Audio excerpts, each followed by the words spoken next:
అబ్బా కడుపు నిండిపోయి మగ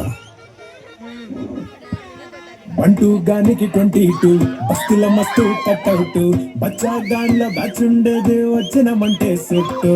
కిక్కే సాడక ఓ నైటు ఎక్కి తొక్కు బుల్లెట్ సందుల మందు కోసం ఎతుకుతాంటే రూటు సిగ్గు చీరగట్టుకోని చెడు వీరు మెరిసినట్టు బొట్లంగట్టిన బిర్యానీకి బొట్టు బిల్ల పెట్టినట్టు బంగ్లా మీద నిలుసోనుందిరో ఓ సందమావ సుఖదాగక చక్కరొచ్చెరో చిరువందమ్మావ చిక్క లెక్క దుంకుతుంటెరో ఆ సందమావ చుక్కి జారి సిక్కుకుందిరో నా నిలుకు మావ రాములో రాములా నన్నాగం చేసిందిరో రాములో రాములా నా పానం తీసిందిరో రాములో రాములా నన్నాగం చేసిందిరో రాములో రాములా నా పానం తీసిందిరో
ఓసారి చాటు మాటుగా సయ్యంటే ఓసారి పూలడితే ఓసారి నగలడితే ఓసారి సాదా సీదా చీర కట్టేస్తే ఓసారి ఒళ్ళు ఎత్తుకుంటే ఓసారి ఓసారి ఇళ్ళు చెప్పుతుంటే ఓసారి ఓసారి వీళ్ళు తోడుతుంటే నిజంగా ఓసారి వచ్చుండై ఫీలింగ్ వచ్చి వచ్చి తప్పేస్తుండై ఫీలింగ్ వచ్చుండై ఫీలింగ్ వచ్చి వచ్చి తప్పేస్తుండై ఫీలింగ్